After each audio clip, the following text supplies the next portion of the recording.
Magandang araw ng Miyerkules po mga bayang karerista. Magbibigay na po tayo ng tip at impormasyon para sa araw na to, June 11, 2025. Tara!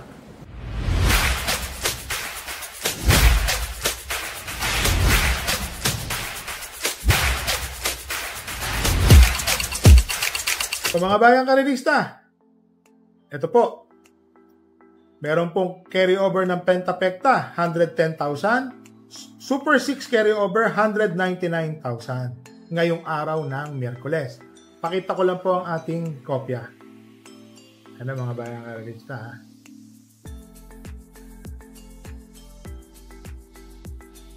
Ang start time po ng karera ay sa ganap na alas 5 ng hapon. Race number 1, 3-year-old and above maiden race. Placer po ito. Ibig sabihin, mga bagong kabayo, halo po ito sa mga natitimbang. Meron pong Pentapekta carryover na 110,870.22. 10 runners, 1,400 meters. First choice, entry number 9, Boy Hulo. Segundo po ito nung huling takbo. Matuling kabayo po ito, pagkakalam po rito. Dikit na dikit po yan. So, first choice ko po, entry number 9, Boy Hulo. Tingin ko po, malaki po ang panalo. Second choice, entry number 8, Enough is Enough. GL Siego po ang papatong, minus 2 kilograms. Ito po kasing kabayo na to, batak na sa laban. Kaya siya po ang nilagay kong segundo. Dati na rin ho ito nag-1.28, 1.29 hanggang 1.30 sa kanyang tempo. So sa tingin ko ho, may panalo rin ho ito. Tingin ko, break lang po ang kinakailangan nito para manalo. Naglagay po ako ng third choice. Entry number 5, Saving Sunset. Napansin ko, matuling kabayo po ito. Binalik po ang renda kay Joe L. Siego. Kasi maganda po ang pinapakita sa kanya neto nung tumakbo po ito nung na-tersero. So ngayon po, tingin ko, may panalo naman po yan. So dito po sa race number 1, first choice, entry number 9, Boy Hulo. Second choice, entry number 8, Enough is Enough. Third choice, entry number 5, Saving Grace. Dito na tayo sa race number 2. Rating 6 to 10 split, 1,200 meters, 8 runners. First choice, entry number 6, Sky Lover. Maganda po ang pinakita nito nung huling takbo. Parang na-tersero po ata to, kung di po ako nagkamali. Mainam na kabayo po ito. Ito po ang makikinabang sa mga naghahabulan sa unahan. Kagaya po netong entry number 2 na sa aking second choice, si Natural Beauty. Ito pong si Natural Beauty, mga bayang karerista. Bumaba na po sa laban. Galing po ito ng rating 29 kasi nanalo po ito ng maiden race. So ngayon po, nasa rating 10. Sana po makaraos na rin po ito, matuling kabayo. Third choice, entry number 7, Red, White, and Blue. JR De Ocampo po ang papatong. Tingin ko po, malaki rin po ang panalo. Lalo na ho, matuling kabayo din po ito. So dito po sa race number 2, first choice, entry number 6, Sky Lover.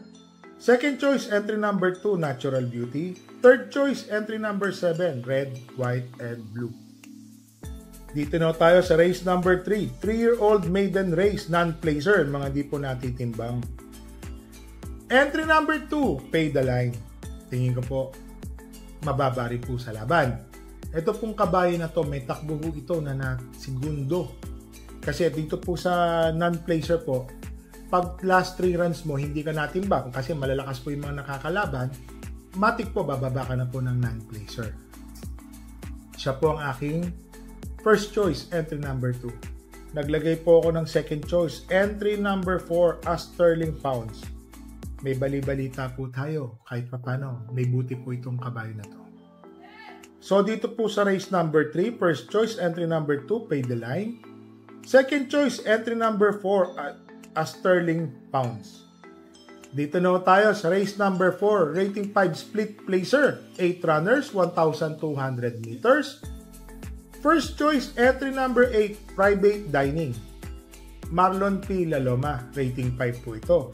Tingin ko ho, malaki po ang panalo ni Private Dining, mga bayang karerista ha. Marami hong matuling dito sa karera na to. Si Private Dining po, pwede po itong manood ng kwarto or quinto pwesto sa remate. Second choice, entry number 1, Blown Away. Itong si Blown Away, mga bayang karerista, sa same distance, meron po itong 1.16. Kung mauulit po ni Blown Away to, mga bayang karerista, malaki po ang panalo. Kung naalala nyo po, nanalo po ito ng long shot. Naglagay po ako ng third choice, entry number 6, West of the East. Ito po malamang ang magdadala ng bandera. Kung sakali pong magkabigayan po sila, West of the East, kaya pong tumapos. Naglagay po ako ng tuldok o tinatawag na fourth choice. Entry number 5, Regal, kabayo po ng inyong lingkod. Nag-barrier po yan nung nakaraan. Ang chinempo po niyan ay 1.20.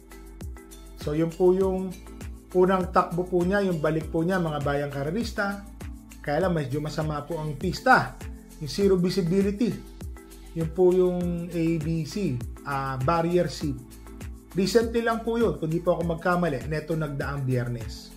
So tingin ko naman po si Regal, balik pista, sana ho, mag-improve pa po si Kabayo. So dito sa race number 4, first choice, entry number 8, Private Dining. Second choice, entry number 1, Blown Away. Third choice, entry number 6, West of the East. Tuldok, kung tinatawag kong fourth choice, kabayo po natin, Regal. Dito na tayo sa race number 5, rating 5 split placer, yung mga natitimbang o yung bagong galing sa non-placer na segundo, tersero, pumanik po yan. 1,200 meters, 9 runners. First choice, Matuling Kabayo. Entry number 3, Tokyo Rumba. Nung nakarano, halos last 50 meters na lang po ito kinabutan. Kundi po ako magkamali, tersero or kwarto po ito. Matuling Kabayo po si Tokyo Rumba. Tingin ko po ito na po ang magdadala ng marcha from start to finish. Sana po manalo. Second choice, entry number 8, Tawi-Tawi Island. John Paul A. Gusi po ang papatong. Tingin ko po may panalo rin po ito. Baka isa pa po ito sa makinabang nareremate. May mga matulin din po dito kagaya po ng unong Chase the Gold, Street Queen na numero 2. Sabihin na natin si Tokyo Rumba, Beyond Smart. Yan po ang mga matutulin po dito. Ito pong si Tawi-Tawi Island, reremate po ito. Manggagaling po ito, kung di po tayo magkamali. Pang-5, pang-6. Tingin ko po, malaki po ang panalo. So, dito po sa race number 5, first choice, entry number 3, Tokyo Rumba. Second choice, entry number 8, Tawi-Tawi Island. Dito na tayo sa race number 6, 1,200 meters, 8 runners, rating 6 to 10. First choice, entry number 5, California King. Ito pong si California King, mga bayang karerista ha. Chumechempo po ito ng 1.30. 29, 1.30 sa 1,400. Dito po sa 1,200 meters, tingin ko malaki po ang panalo. Yun lang, deremating kabayo po ito. Ngayon po, nasa rating 6 na po siya. Tingin ko po, medyo nakakalamang ng konti po ito.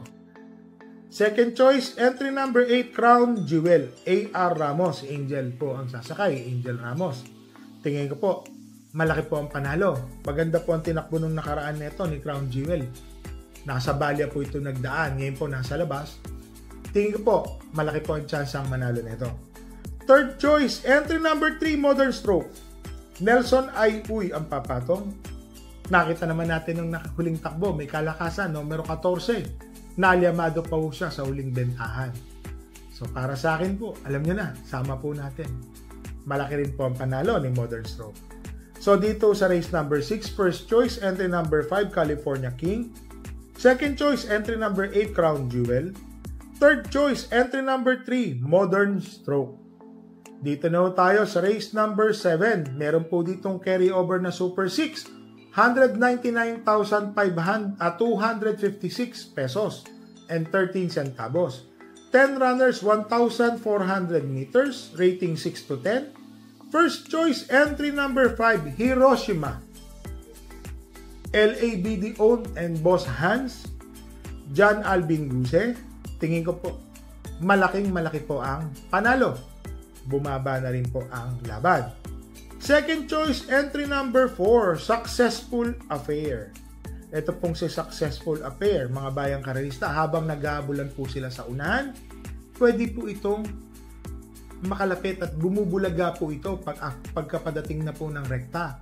Bigla po itong nakakaraan sa gitna or sa bandang balya. Tingin ko ho, malaki po ang panalo. Third choice, entry number 3, Galactus. Ayan ho.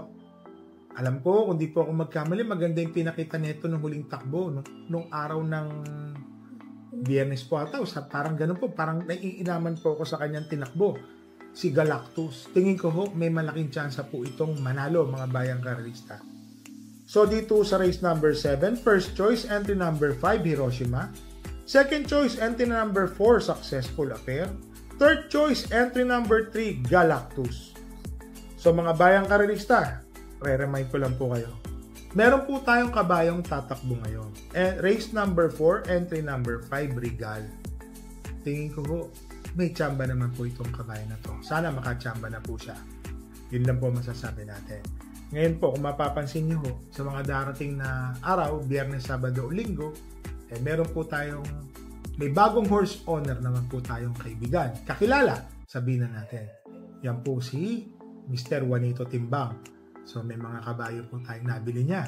Opo, may nabili po siya. Makikita nyo na lang po sa programa po yan. Tapos, ang pagbabalik po ni Mr. Boboyski, Senyor Boboyski. Opo, si Mr. Buboy Agustin. Opo, may binilita rin po tayong kabayo sa kanyang isa. Yan po, makikita nyo na po yan sa programa. Sana po umabot po ng Biyernes para makita nyo na po. So, good luck ko po sila sa pangangarera po nila sa pagbabalik karera po. So, mga bayang karerista, parati ko po sa inyo sinasabi, bet small, win big, bet big, lose big. Magdala po tayo ng payong, nag-uulan at tubig na mainom po mga bayan. Ingat po tayo sa dulas. So mga bayang karerista, happy racing and stay safe po sa inyo lahat.